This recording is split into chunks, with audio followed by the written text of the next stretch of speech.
welcome again to the show for those people who regularly tune in.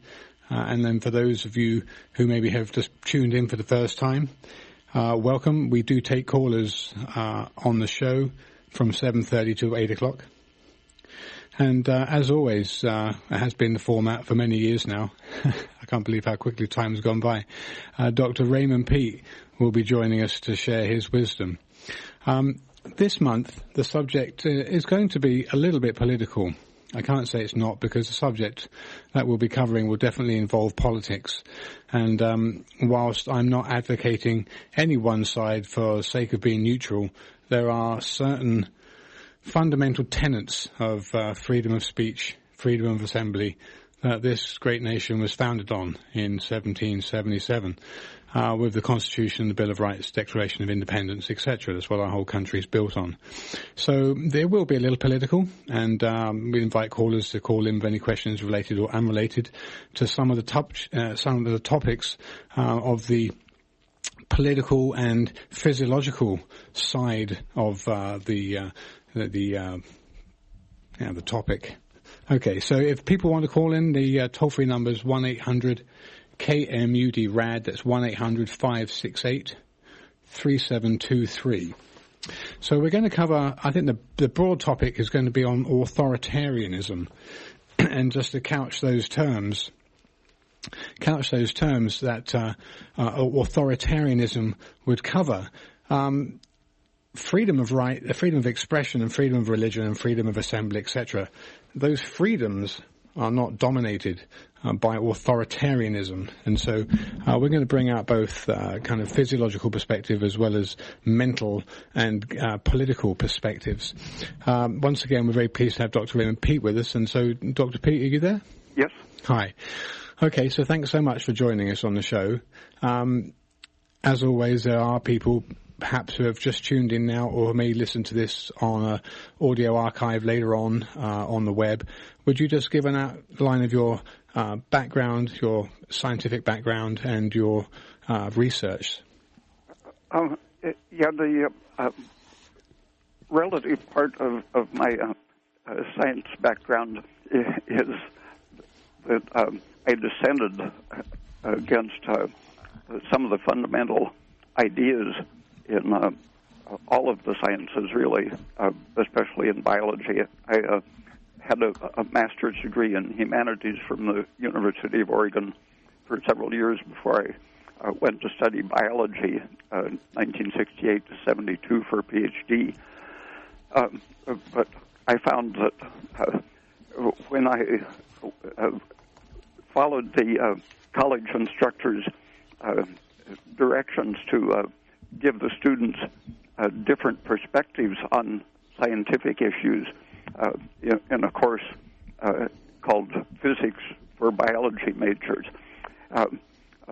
The trustees really didn't want their students to hear the other side of some of the things that were issues then in the 1950s, such as the dangers of fallout from radiation or medical radiation. So my whole activity over the years has been looking at dissenting ideas in all of the sciences. Okay.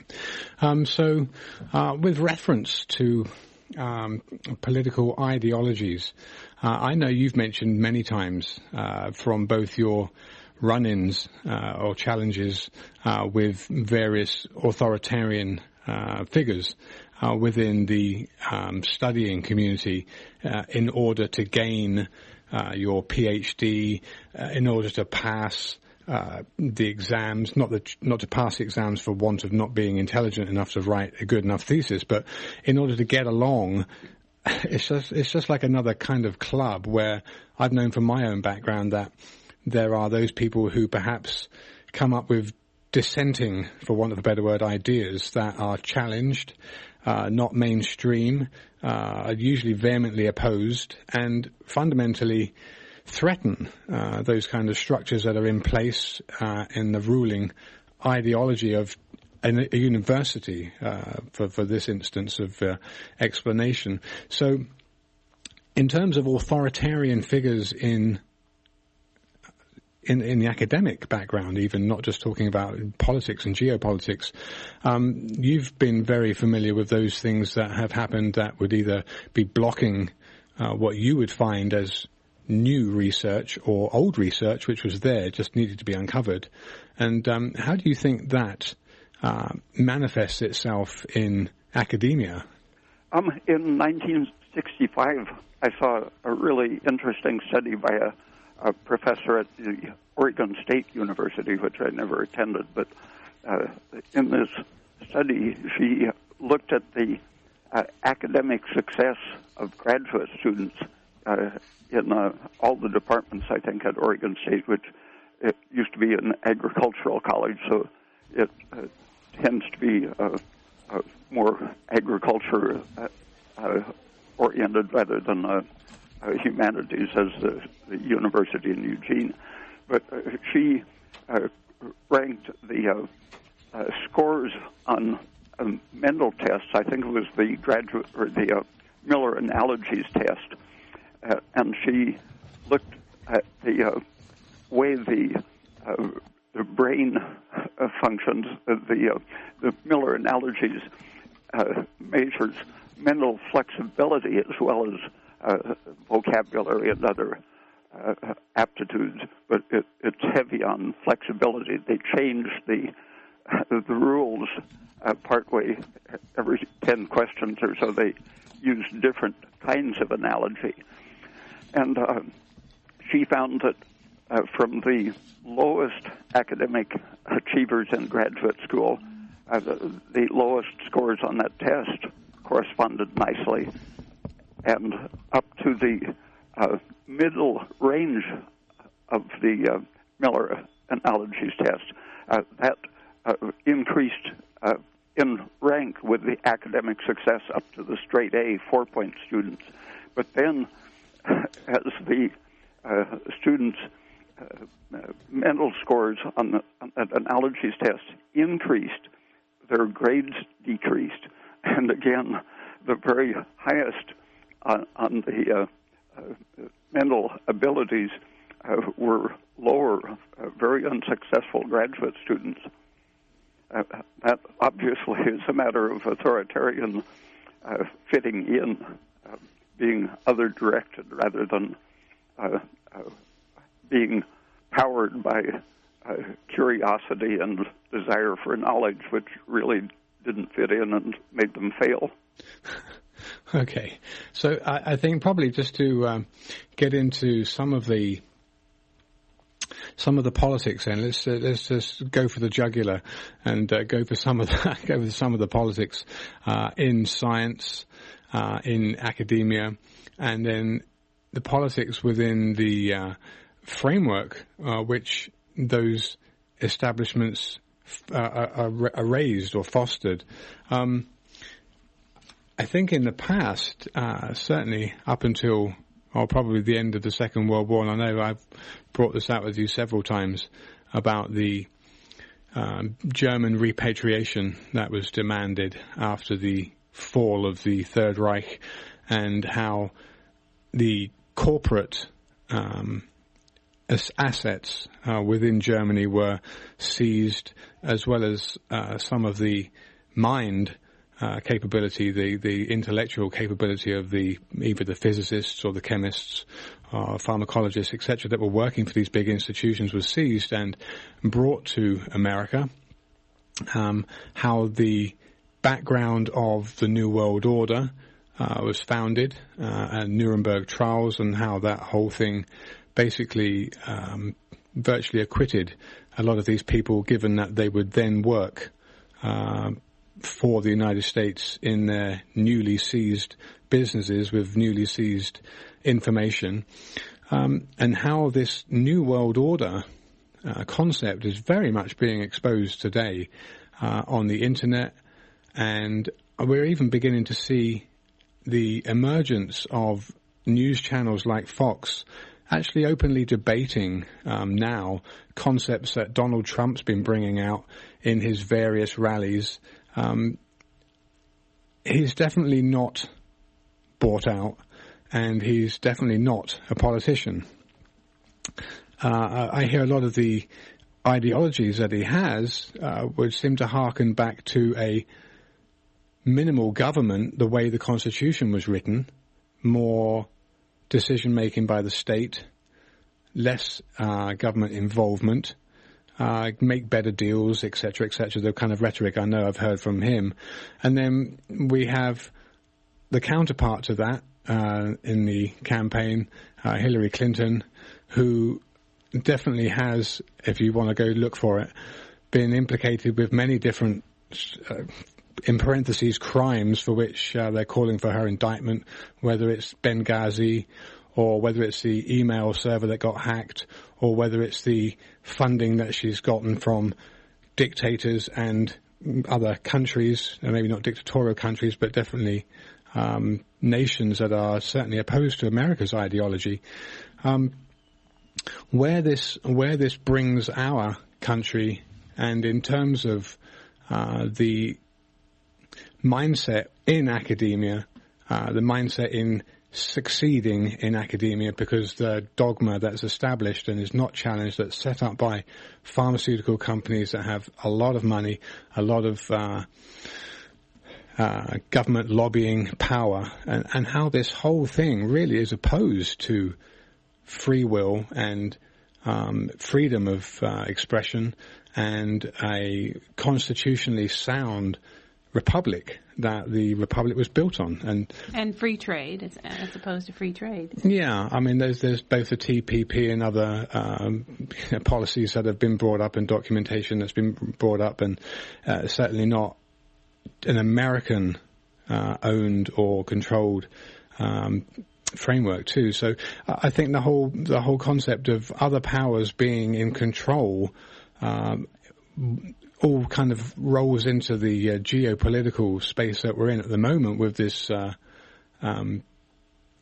kind of out of left field comes Donald Trump with his rhetoric and the old kind of fabric of control and two-party monopoly. This both Republican and Democrats are both seem to be very much on the same kind of side of the fence, and they're all definitely much against Donald Trump for whatever it is that he's standing for. And I know I've seen him being accused of being fascist. Is definitely one of the words, and that's why I wanted to bring out the politics side of this hour talk with you, Dr. Peat, because I know you've come from a background in academia of being very much aware of the dominant authoritarian background who doesn't want to accept your new uncovering of old research that proves otherwise, as well as new research that's coming out at that time. So in terms of that kind of struggle between academia, getting along in society, being free enough to have the expression to do that, and new ideas and novel concepts come into market because of a free market, and basically, the whole point is that we're not able we shouldn't be allowed, and we're not allowed to offend by killing or defaming someone to verbal kind of abuse and physical abuse, but that free markets let good ideas come to pass because they give the people the choice to either support it or not. Well, it's like the fascist hospitals, too. I mean, I was threatened to be thrown out on the streets when I needed care in the hospital because I wouldn't go along with one of their procedures. I mean, that's fascism.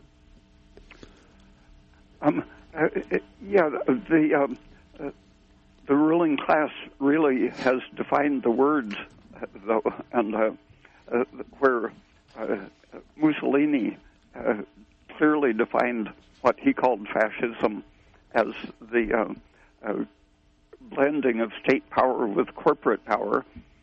That's exactly that's what's going on here, right? Is now being called free trade, and the trade deals, which are essentially allowing the biggest corporations to impose their political standards on the rest of the world in an empire. So free trade is really subjecting political rules in other countries to the international corporations' benefit.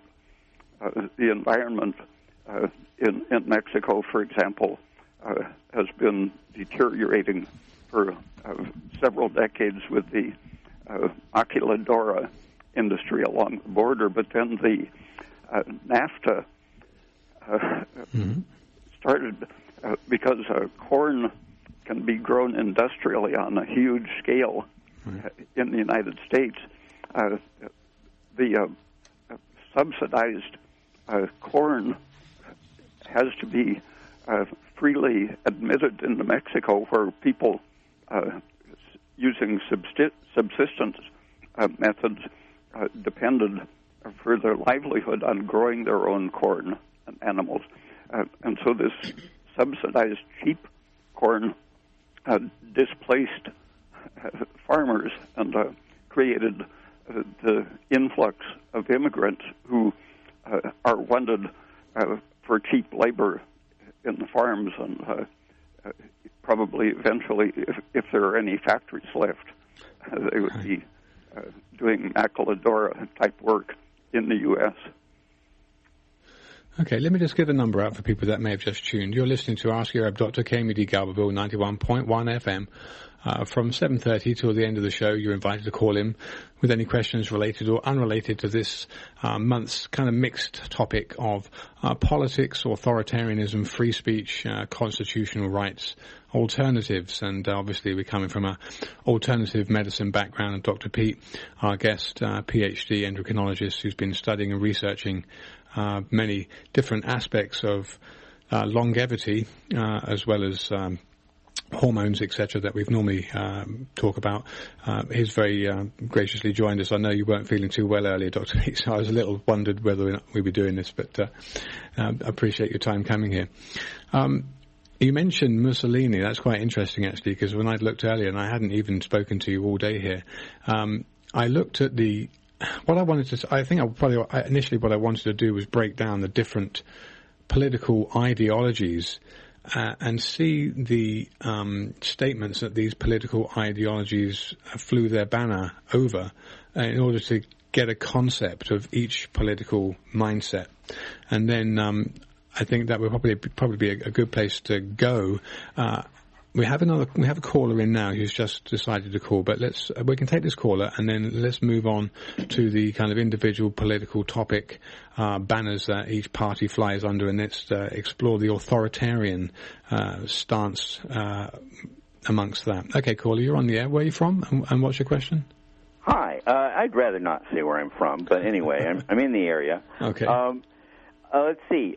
Two things. One thing that's been bothering me is we really don't have a good vocabulary that a word. I mean, we like to use the word fascism for lack of a better word, but it might not be precisely accurate. You know, we need a word that describes, this is something people can think about, that combines the capitalism with the police state covert operation situation that we have with our media and the government and everything. So I think would really help talking about it is if we had some words. We need to create them somehow, combining the language we have.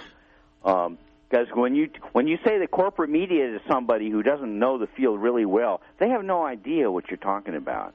Yeah. And so it's really needed as a word that is sort of self-explanatory. Right. And the other thing I want to talk about briefly, and I hate to change the subject to health, but this is usually a health show. It sure is. I was wondering, yeah, but see, the government is affecting our health. That's why we have to talk about definitely. Oh, tell me about it. It's just ridiculous. Even if it's just on a stress level. Over to my house recently to tell me that I don't have legal electricity in my mobile. That just happened like in the last month. This drunk shows up telling me that the police are telling her to tell me that I don't have legal electricity. So yeah, that's what the politics are like in the little town I'm living in. But anyway, what was your second question? Back to health. Yeah. I was just wondering, and if it's not really relevant, you don't want to talk about it, I'll call back some other time. But I was wondering about how do you sort of re-inoculate your stomach? Like it seems like I've had problems maybe from sulfites that killed off like maybe some of the enzymes that help me digest vegetables and stuff. And Okay. And I'm wondering if you guys have any suggestions how I can sort of reestablish those living organisms that I think made digestion easier when I was younger.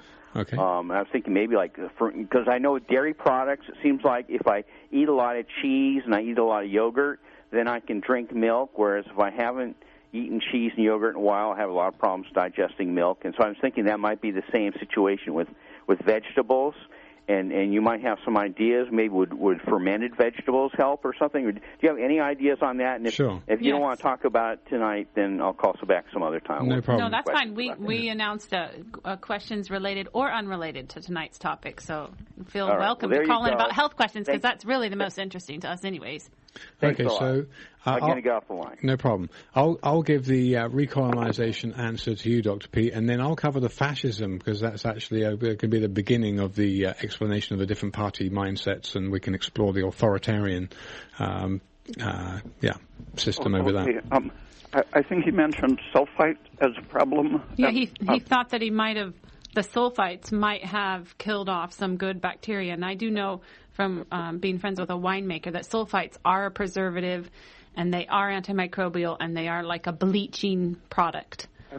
Yeah, and I think they might also help to initiate allergies that would maybe be interactive with the microbes that are also being damaged by the sulfites. The sulfites are reductants, and the stress state is an exaggeratedly reduced state, and things that promote good oxidative metabolism can help the intestine greatly, keeping your thyroid in good condition. And sulfites are anti-thyroid too, right? Yeah, and the slightly antiseptic foods, such as cooked mushrooms, bamboo shoots, raw carrots, and saturated fats. These help to keep down the potentially toxic bacteria. Yeah, and saturated fats are, like coconut oil, is antimicrobial. Yeah, and just keeping the digestive system stimulated and very active so that you tend to digest the germs rather than being digested by them. Yeah, so keeping your bowel movements frequent. Okay. And also, just another thing, the one probiotic that I found quite useful for me personally was Dr. Ron's Ultra Pure probiotic, and that was one I didn't have adverse reactions to, and I have had adverse reactions to a lot of the probiotics sold over the counter. So that one is over the counter too. You can find it online, Dr. Ron's probiotics. And yeah, the man mentioned that he was feeling better digesting milk when he had been eating cheese and yogurt, and you do get a lot of natural probiotics from eating cultured dairy. Okay, so we have another caller, so let's take this other caller before we move on to the politics. Caller, you're on the air. Where are you from? I'm local, Garberville. Okay. And I have the word that the gentleman previously was searching for. Which, the fascism? No, it's a Not term fascism. that is used by the United States State Department, and it's called Americanism. Americanism. Americanization. We were trying to Americanize Vietnam. We were going to Americanize other countries in South America. We were going to Americanize the Middle East. Americanization. That's what we do. Uh-huh. We know what we're doing when we're doing it's an empire thing. Well. And we do it. Thank you. I wonder if he was old enough to remember when we had the Un-American Activities Committee practically running the country. I was born in 1957, and I believe that's around the time that was very active. In 1960, the 60s sort of began when students had a protest in Washington against HUAC, House Un-American Activities Committee, and they were really the most un-American part of society, trying to suppress all free thought. Absolutely.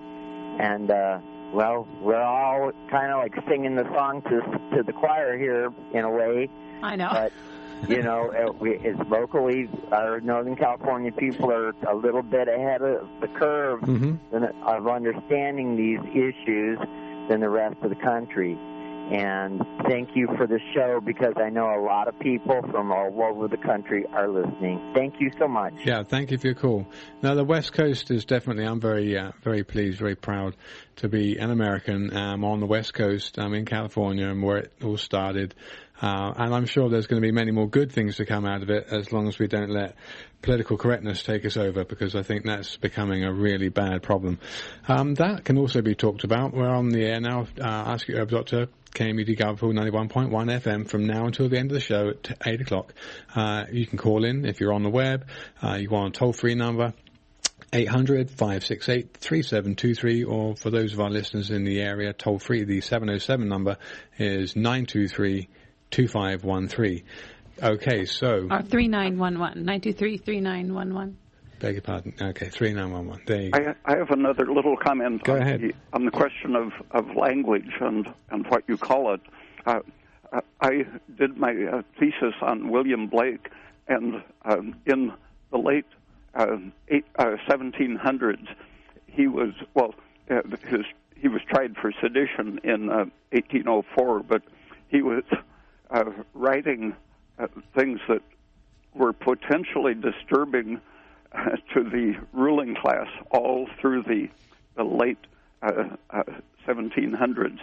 And what he was doing was showing the way language was used to deceive the people. And he would use heaven and hell in opposite senses, and to show how radically the establishment was misusing language to impose its own ideas on the people. And the current public relations psychology, people working for political control, it has developed all during the 20th century, but they're doing exactly the opposite. They're doing studies to find which words are most manipulative, which mislead the people most effectively. And the categories of right-wing, left-wing, conservative, and so on are being manipulated deliberately. Okay, good. We do have another caller, so let's get this caller taken. We'll see where we go with this next question. Caller, where are you from? Yes, hello? Hi. I hear a lot about political correctness, and I'm not sure what that means. What is political correctness? Okay, as the way I understand political correctness, it's basically not having your own thoughts, not saying what you feel for fear of upsetting somebody. It's basically the opposite of freedom of speech. I think political correctness is essentially a tyranny, and we can get into that too, because in England... Well, it's so vague. I mean, I can understand, not saying racial slurs. That doesn't sound very, socially correct. I don't know about politically, but what cannot be said, politically? It's about the ruling class that are ruling that nation or that state and their ideologies and what does or doesn't agree with their political agenda on whether or not they're going to get voted back in next time by you or me. So whatever the political correctness is usually what the political ideals are, and not to go against them. That's very much a suppression of freedom of speech. Well, I know Donald Trump loves to talk about he can't stand political correctness, but he says horribly slanderous things. He says completely opposite things. He's always changing his mind. Well, as far as I remember, that's nothing actually stopping that from happening. America has a freedom of expression mandate in its First Amendment. So there isn't actually anything wrong with that. I think the only thing that the United States actually You think there's nothing wrong with him lying? Oh, lying, and changing his mind all the time and insulting huge amounts of people? That's very much down to the person who thinks that they have the truth and the person who feels they're being insulted. But what is very much frowned upon, or in fact prohibited, is actually physically harming someone. You can take your placard into the Garberville Town Centre, for example, and you can start protesting whatever you want. That's freedom of speech. And as long as you're not hurting anybody, you can say what you want to. I think in terms Donald of... Trump is actually advocating beating people up. I heard him say it myself. I saw a lot of it on television. I saw a lot of the things that he said. And he said some pretty outrageous things and some very contradictory things. The media are amplifying the things he says and ignoring similar things that Hillary Clinton does. She's a big name caller, except she is more politically correct in the way she does it. And she does it to promote the possibility of war and expansion of empire. I haven't heard her say anything that sounds like that.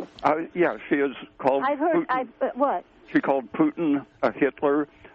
She said similar things about North Korea and China. Well, Putin it doesn't allow homosexuality in his country. I mean, that's pretty rigid. That's pretty intense. But Trump, he talks about, not letting any Muslims in. He said until how about they're properly... we don't let any white people in? Yeah. What about white American terrorists? The Muslim reference was to being vetted before they come here, like anybody entering the United States should be going through regular due process. You sound like you like Donald Trump. Say again? You sound like you like Donald Trump. Yeah, I do like some of his policies, actually. I think from a free thinking perspective of being in business and generating income for the least amount of money, I think he could do great things for this country in terms of saving us money. He says that he's going to bring back all the jobs from overseas and make all these companies bring the jobs back to America. Doesn't that sound good? And yet good? he himself has companies in China. So isn't that a bit hypocritical? Well, maybe his will be the first to come back to the U.S. Well, how can he demand that other people bring their... I know. We can't digress too far here. Well, I'm just saying that the bottom line for a businessman is making a buck. And I don't think that he's going to bring back all his jobs from China so that he can pay people enormously larger wages and make a lot less money for his pocketbook. Well, we're actually talking about the discussion here in the world of politics of authoritarianism versus the Constitution and especially the First Amendment, the freedom of speech and freedom of expression, etc., freedom to congregate and have free speech. So it's That's what we're doing now. We're having free speech. I think that he has the right to say whatever he wants, but I'm saying what he does say is very contradictory, you know what? very inflammatory. Well, they all do. In a free market, like anything else, in a free market, if you and I think the product's a good product, we're going to support it with our dollars. And so if he does get in, there'll be more people supporting him for what he's portraying than whoever is the other opposition. So it's a free society where we have this free expression and we can say what we want, just like you're saying about Trump having business in overseas, and that's actually a hypocritical statement. I can't validate what you're saying because I don't see the evidence in front of me, but I guess we can all take a look. But it's basically the free speech that allows all of the voices to be heard, and then everybody can make a joint agreement. But because we do have freedom, businessmen have freedom to go overseas and have other people make their products much more. I think a lot of it actually is that these businesses have been forced out of most of these businesses have been forced out of the United States by the current political strategies. Basically, if you look at the real reason why all these corporations are moving overseas is because the climate in this country has been made so bad for them, because there's so many inside deals going on that are making money for these corporations, that is the real problem. It's not that they won't pay them enough or they think it's just better. I think if you look at the real facts of it. Well, I think they feel it's better if you can pay somebody 35 cents a day than $100 a day. Oh, well, you don't have to pay somebody $100. That's a kind of exaggeration, and they paying someone 30 cents in a sweatshop in China is definitely not moral. I totally agree with that. I think what's more appropriate is that Americans here have work. They feel good about themselves contributing to the economy, contributing to their society, being an asset to their country, being in the asset column of America is what it should be all about. And however jobs are brought back here to give people dignity and to give people something to do. But that's a fantasy. There's no way to actually I don't think it's a fantasy at all. I think that's what we've been sold out, and I think that's what our politicians have sold us out on, and that's why the jobs have gone to China. But even the jobs that we have here, they won't even let minimum wage be a living wage. Yeah. And that goes on right here in our country, not someplace in Malaysia or China. Things are worse for poor people here than they've ever been. Yeah, and they've gotten worse. And they've gotten worse, in the last 50 years.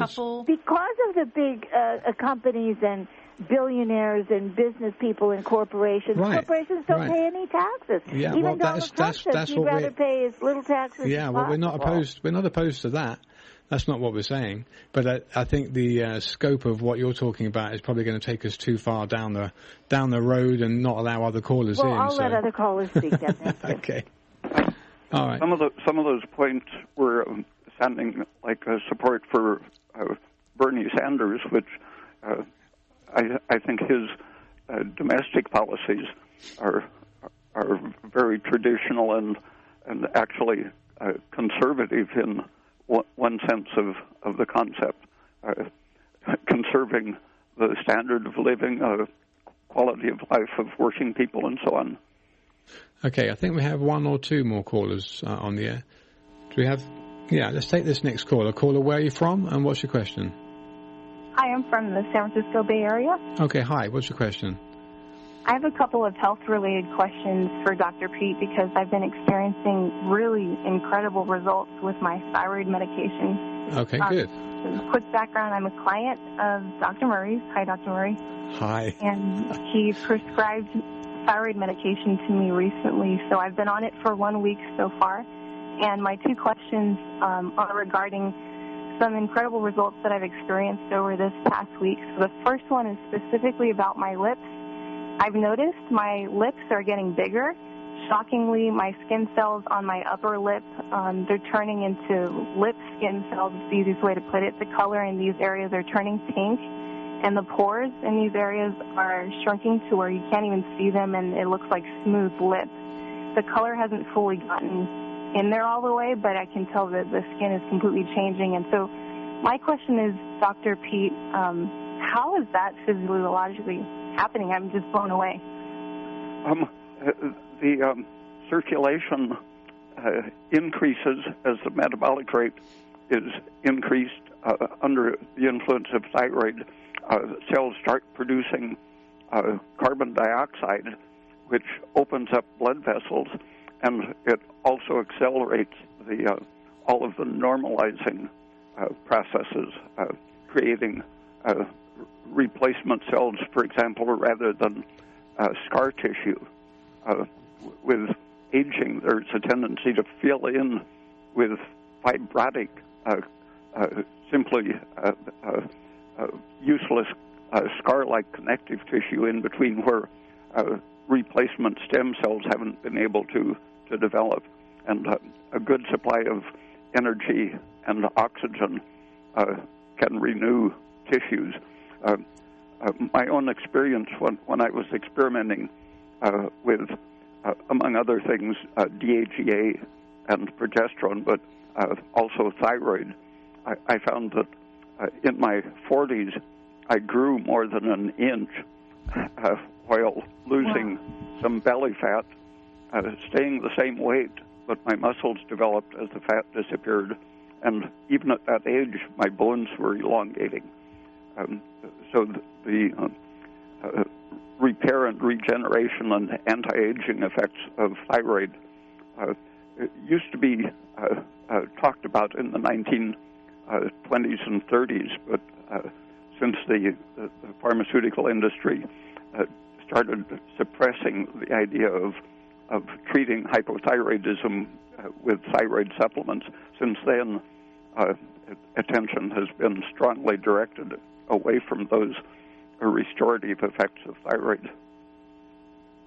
Wow, that is so neat. And my last question is, I've noticed that the very noticeable green veins in my legs, lower legs and upper legs. It's embarrassing that you can see them. I'm in my late 20s, but they're becoming less apparent, as if they're going deeper into my legs. And so I'm wondering what is physiologically happening to that's causing that. Many things, but high estrogen tends to be both high cortisol and high estrogen make up for the metabolic deficiency in hypothyroidism. And there are several skin blood vessel things that you see with high estrogen and high cortisol. Little red dots, broken capillaries, or just nests of overdeveloped capillaries and small arterioles producing red spots of different sizes and shapes. And sometimes the big bluish things called vascular spiders, and then varicose veins at a very low energy state. Estrogen tends to weaken the basic muscle tone in the veins, and progesterone and thyroid restore the muscle tone so that the valves are on the walls of the big veins, and if the vein relaxes, the valves don't work as valves because the flaps can't reach each other. And so if you just contract the veins under the influence of progesterone and thyroid, the valve will begin working and restore the function of the vein. Then the tissues are better oxygenated, so the hormones, vascular endothelial growth factor, for example, VEGF, is produced under the influence of high estrogen and stress and inflammatory mediators, and it tends to be very much lower under the influence of thyroid. So you don't need those extra abnormal blood vessels when your thyroid is functioning well. But when you are taking a certain dose of thyroid, the thyroxine accumulates in your tissues with a half-life of 2 weeks. So you have to watch. People will usually feel great as they increase their dose some point in the first week or two, but if you're taking more than you need, you will reach a point where you find that you're taking more than enough. You'll get out of breath and your heart will pound or something. But then when it accumulates and levels off, then your body goes through further adjustments. So you have to keep watching over a period of a few months, and then you have to watch for seasonal effects because you don't need as much thyroid in the summer as you do in the winter. Oh, it's interesting. That makes sense. But Dr. Murray just recently asked me to submit more readings, so I just did that. But, well, thank you so much, Dr. Peat. And, I just want you to know you've absolutely changed my life, and you're my hero. I mean, it's incredible what I'm experiencing. And thank you for being brave enough to share your research and what you found with the world. Thank you for your call. Okay, I think we have another caller on the air. Let's see this next caller. Caller, where are you from?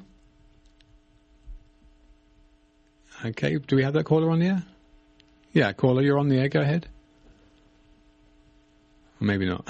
Okay. No. Okay. Well, the number, if you live in the area, is 923-3911. It's a 707 area code. If you're outside the area, you want an 800 number, 800-568-3723. Dr. Raymond Peat's joining us. We're obviously taking questions about alternative medicine, but also opened up the forum here for a sort of pseudo-political debate based on authoritarianism. Dr. Peat, I wanted to just go back to what it was you had mentioned off the cuff here about Mussolini, and that I was looking today, and I haven't spoken to you all day, and I definitely haven't arranged this, but in 1933, when Hitler was Chancellor of Germany, I saw that he was actually, if you type in fascism, I think you come up with two names that come up more than anything else, Mussolini and Hitler. And ultimately, Hitler in I think it was February 28th, 1933. Whether it was done by the fascists or whether it was done by the communists, they stated it was a communist crime, that the Reichstag's building, which was basically the Houses of Parliament type comparable in Germany, was burnt down. Well, the very next day, this edict was announced that basically prevented any political uprising. It was ultimately exactly the same thing that's been bandied about here in America. If we get any big terrorist attack, that the president will announce a state of emergency, a suspension of the Constitution, and basically be able to do anything he wants, which is pretty scary, no matter who it is. I'm not really taking sides here. There's things I like about Trump. There's things I don't like about Trump. There's things I definitely don't like about Hillary, and there's things I don't like about the Bushes. And if it's for me, I'm a libertarian more than anything. But getting back to suspending the Constitution and what happened in Germany in 1933, that ultimately gave Hitler the power to come, well, the death, of course, of Heidelberg, who was the VP then, or the president at that point in time. His death ultimately allowed Hitler to succeed and led through various, within that year, in 1933, Jews were basically persecuted, book burning was going on, the rise of Nazism was just going rampant, because they suppressed the ability of anybody else to argue against it. And that was the most important thing that caught my attention,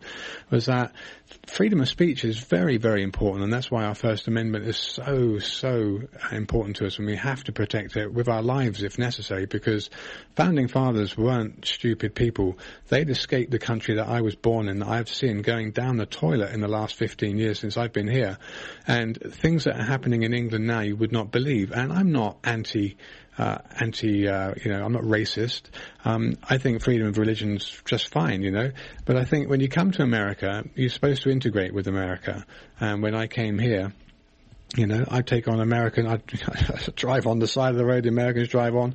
I, kind of follow the laws of the land and, obey what's the law of the land, what everybody else does. And so fitting in is the most important thing. And it's great, people from all over the world want to come to America and come here because of the values and, the history and everything else. And they feel like they have a chance to succeed. So you do that and you come here and you assimilate. But, basically in 1933, when Hitler took over, the freedom of expression was completely expunged and you were not allowed to argue it. And that from 1933 to 1939 led to the Second World War with the invasion of Poland. So talking about fascism, it's basically the form of government then which the country is considered more important than anyone or any one person. And so that very much brings its leading to totalitarianism and authoritarianism, which doesn't allow you or I the freedom of expression to argue against it. So, Dr. Peat, do you have anything else to say about fascism? And I know we've got lots of other different political terms like socialism, like liberalism, conservatism. They all have different ideals and tenets. But in terms of fascism, for what it is as an authoritarian, dictatorial type stance, definitely not what we want to be under. You were mentioning the import of the German scientists after the war, Project Paperclip, and a similar thing happened with the failure of the Hungarian uprising in 1956, and these fascists, these physicists who were imported, had a very great inclination towards Nazism and fascism, because John Foster and Alan Dulles were working closely with Prescott Bush, the father of George Herbert Walker Bush, in supporting Hitler in the 1920s and 30s. And the Dulleses not only wanted to bring in all of the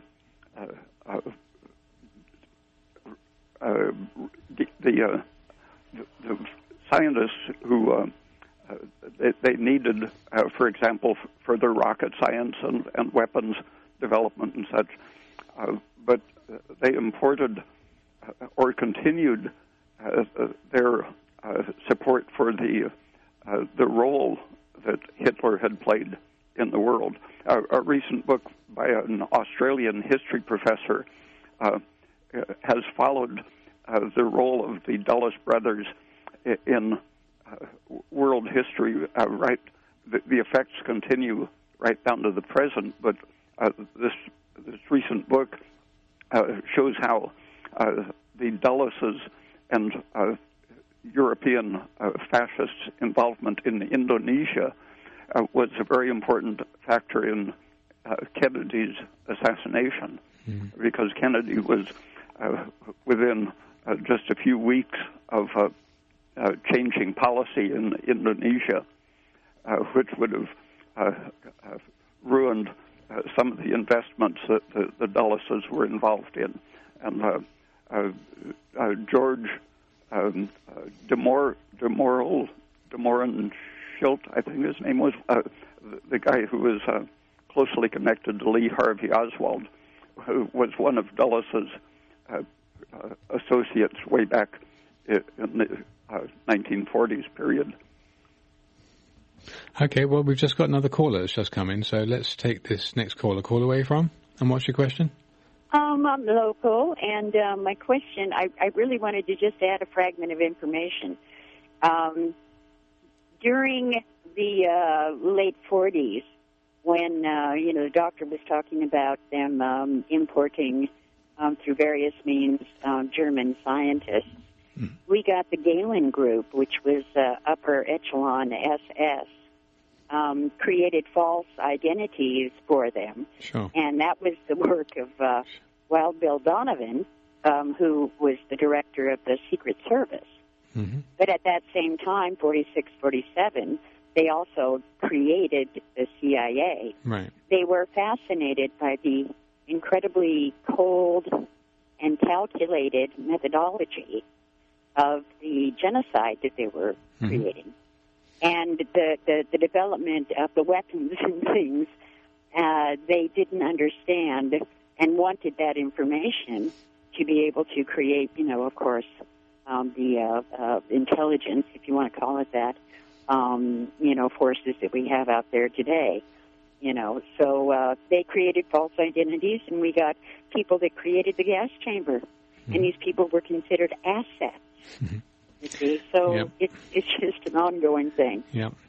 Okay, well, listen, I appreciate your call, but we have only 5 minutes, so let me just wrap up here with Dr. Peat and thank everyone that's called in.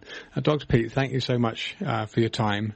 I do appreciate you joining us. And was there anything else you wanted to add to the show, Dr. Peat, before we finish? Because it's 5 minutes, so we do have a little bit of time.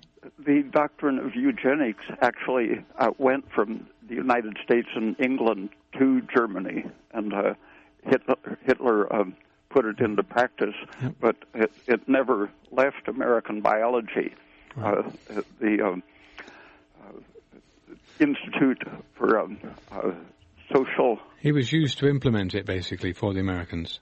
The Americans have continued citing the work which was done scientifically to justify killing Jews and Slavs and black people and anyone that Hitler considered politically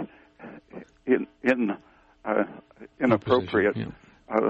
These pseudo-scientific studies were essentially designed by Konrad Lorenz, who got a Nobel Prize, and our American geneticists have sort of worshipped these ideas of genetic determinism, including determinism even of political beliefs.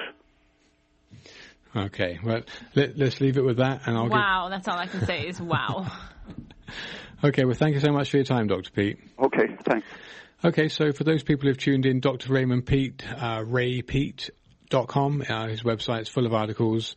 They are all about pretty much physiological health articles. He's not a particularly political person, but I know he's got a background in academia that has certainly seen him come up against some professors who were very dogmatic in their belief and not able to see new ideas, just called too radical, but we're seeing all of that come to pass now, and 30, 40 years later, we're seeing the main importance here of saturated fats, as Dr. Peat's gone on for a long time about. We're seeing the importance of sugar. We're seeing the necessity of salt. All of these things have been previously plagued and dogmatized and even banned in some places, but I see these things coming around. So yeah, recently at a coffee shop I was told that I might be charged extra if I wanted to put that many packets of sugar in my cup of coffee. Anyway, so it is coming, folks. Anyway, beware, you will be charged extra for sugar. For those of you who are still listening, the main point of all of this, I think, is that I really wanted just to bring out this part of our Constitution here, okay, that really encapsulates all of it. And you know, we're all very flawed human beings. You know, we have emotions. Some people lose their temper easily. Some people are very calm. Some people are honest. Some are dishonest, etc. You know, we're a mixed bag of tricks. But the part of the Constitution that resonates with me most is the concept here of this self-evident truth, you know, that Martin Luther King talked about in his famous speech, Liberation, before he was assassinated. The part of the Constitution that mentions that all men are created equal, that they're endowed by their Creator with certain unalienable rights, that among these are life, liberty, and the pursuit of happiness, that to secure these rights, governments are instituted among men deriving their just powers from the consent of the governed. So, we live in a constitution, and the main thing is we've got to be fair. We've got to be, we've got to be open to ideas, discussions. We have to talk about it. We don't want authoritarianism. It's good to have free speech. Don't let your First Amendment rights get suppressed. Don't let the government get tyrannical. This is a free speech radio station, and so thank you for this station, and thank you for those listening. Yeah, thank you for listening. Good night. Good night.